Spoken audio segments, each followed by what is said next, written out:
ቺት የሚያደርጉ ሰዎች ባህሪ እንመልከት። የመጀመሪያው ነገር ድንገተኛና የተጋነነ ፍቅር መስጠት መጀመር ነው።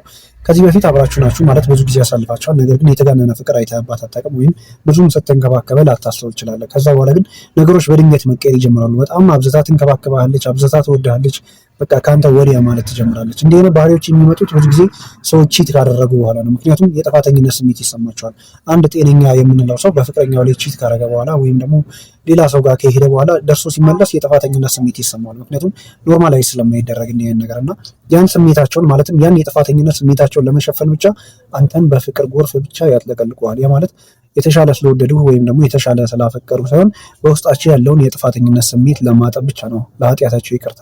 የሚያደርጉት ነገር ምን መሰለህ? ትልልቅ ውሸቶችን ለመደበቅ ትንንሽ እውነቶችን ይነግረዋል። ማለትም አንተ ላይ ቺት አድርጋ መጣለች ወይም ደግሞ ከተለያየ ሰው ጋር ቺት ልታደርግ ትችላለች፣ ምንም ጥያቄ የለውም። ከዛ በኋላ ግን ትንንሽ እውነቶችን ትነግራለች። የቀድሞ ፍቅረኛ እኮ ደውሎልኝ ለ2 ደቂቃ አወራን፣ የመሳሰሉ ወሬዎችን ትነግራለች። አንተ ያኔ ፍቅረኛህን ማመን ትጀምራለህ። እቺ ልጅማ በጣም ታማኝ ናት፣ ገና ለገና የቀድሞ ፍቅረኛዋ ነው 2 ደቂቃ አወራው ብላ ከነገረችኝ አይደለም እኔ ላይ ቺት ልታደርግ ይቅርና በጣም ታማኝ ናት፣ ስሜቷ እንዳለ ትነግረኛለች ብለህ ትጃጃላለህ።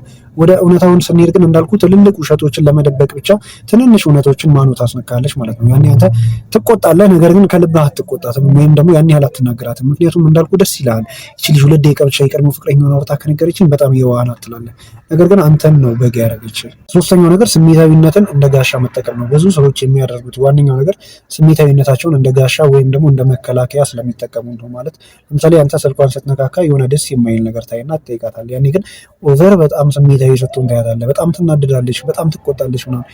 ማለት ድሮም አንተ ሰው አታምንም ነበር ወይም ደግሞ በቃ የሆነው ያ ሁሉ የከፈልኩት ዋጋ ለዚህ ነው ምናምን የመሳሰሉ ነገሮችን በመናገር ቀድሞ በማለቃቀስ በጣም ስሜታዊነታቸውን በማሳየት ብቻ አንተ ስሜትህን ይጋረዱሃል ማለት ነው። የጥፋተኝነት ስሜት እንዲሰማ ያደርገዋል። እንዳልኩ በመጠየቅ ብቻ ልክ ከኃጢአት የጠየቅ ይመስል ይሁን አይነት መጥፎ ስሜት እንዲሰማ ያደርገዋል። እነዚህ ሰዎች ምንድነው ላይክ ስሜታቸውን እንደ ጋሻ ወይም ደግሞ እንደ መከላከያ የሚጠቀሙ ሰዎች ናቸው። በተለይ ደግሞ ቺት የሚያደርጉ ሰዎች ስሜትን እንዴት መጠቀም እንዳለባቸው ያውቃሉ። ያን ነገር ደግሞ አንተ ላይ አፕላይ ያደርጉታል። ከዛ ደግሞ አንተ በራስህ ምንም ባላጠፋው የጥፋተኝነት ስሜት እንዲሰማ ያደርገዋል። በመጨረሻ የምናየው ነገር ደግሞ የተወሰነ እውነታ በመናገር ሙሉውን እውነታ መደበቅ መጀመር ነው። እንዲህ ሰዎች የሚያደርጉት ነገር ምን መሰለህ? ለምሳሌ እንበልና ቺት ያደረገችበት ልጅ የሆነ ቢሮ ውስጥ የሚያስቸግራት ወይም ደግሞ ቢሮ ካለ ሰው ጋር ነው ቺት ያደረገችው ብለን እናስብና ሙሉውን እውነት አትነግረንም፣ ነገር ግን ከፊል እውነት ትነግራለች።